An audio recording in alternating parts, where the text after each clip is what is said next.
the last episode of Guys Who Rock. I'm going to go back and do something that I haven't done since my first episode, which was, I think, episode number 2, and give a recommendation.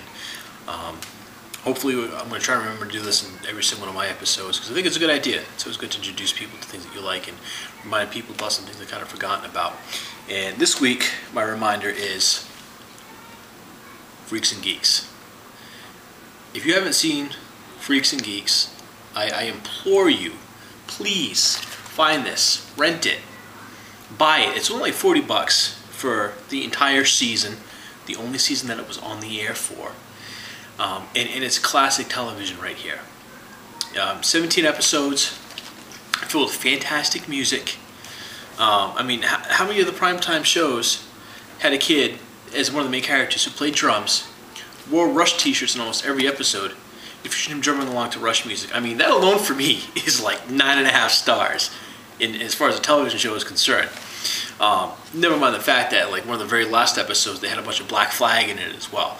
So, for those of you who aren't aware, Freaks and Geeks was a one series-long episode, one season-long series rather. Followed 2 groups of kids in Michigan in 1980.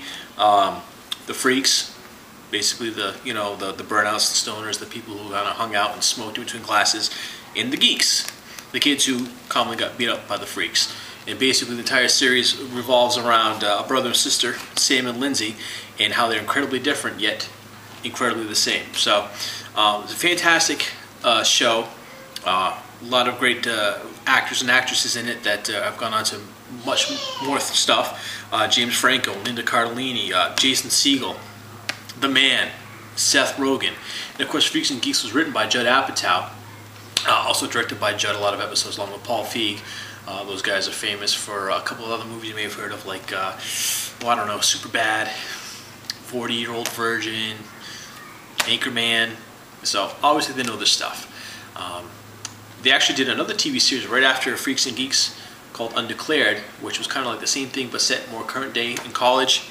And that also only lasted 1 season. Another great series if you can find it on DVD, but definitely not as good as Freaks and Geeks. So I've been kind of shocked at how many people I've talked to recently about television shows in general and don't remember Freaks and Geeks or who never saw it. So again, highly recommended.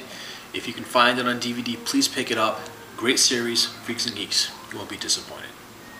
Okay, well, I've been thinking on Wizard Rock lately, and I'm coming up on my 1-year anniversary of being a Wizard Rock band.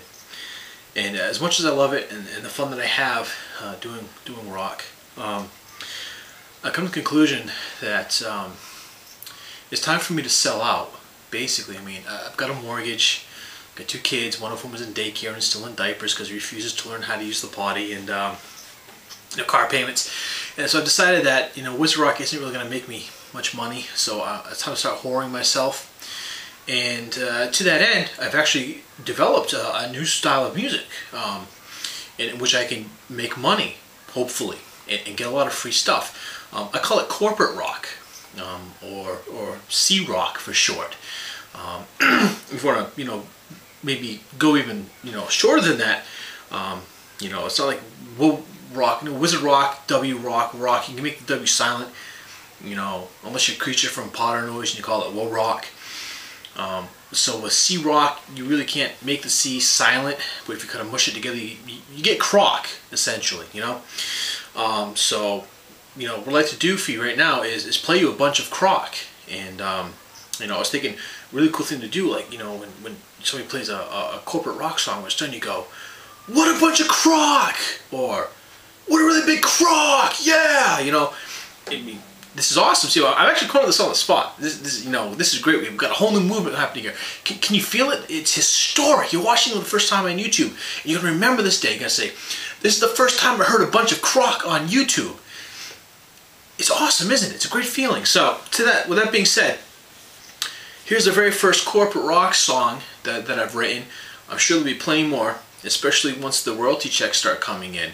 And then I'm just basically going to write as much crap as I can and put it out there in hopes of, getting sponsorships. Because corporate rock is essentially writing songs about products and services that I like to enjoy and I would like a lot of for free, in addition to possibly even the companies who make these products and services paying me to write songs about them. So I think corporate rock is going to be huge. It's going to go a long way. So that being said, here's my first corporate rock song. I hope you like it. This is called Balls and Buns.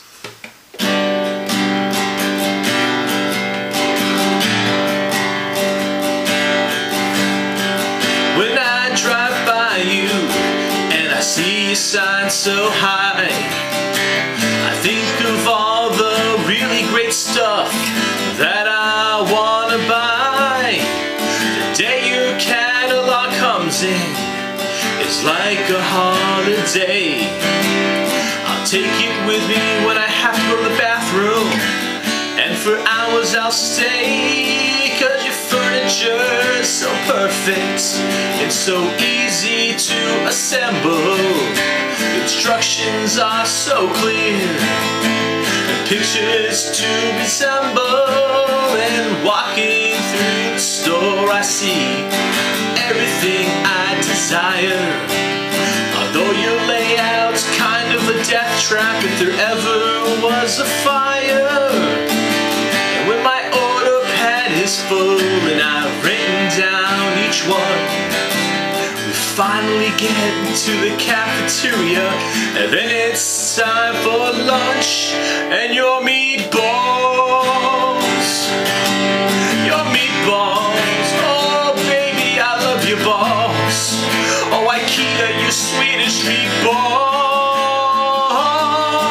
And when my self-service cart is loaded and I'm ready to pay, there's only one thing I can smell. So everyone, just get out of my way, because I want your buns. Oh, your cinnamon buns. Oh, baby, I love your buns. Oh, so soft and sweet, I love your buns. Your cinnamon buns. Oh, and your furniture too.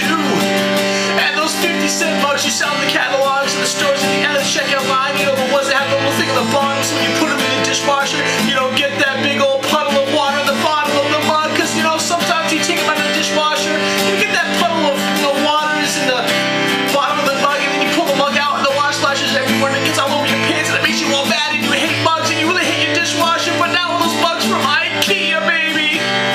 Oh, and your comfy chairs. Oh, baby, it's big. It's IKEA. But most of all, it's your balls and your buns. Cinnamon buns and Swedish meatballs at IKEA, baby. What a crock. Yeah, dude, remember to do it. All right, yeah. IKEA.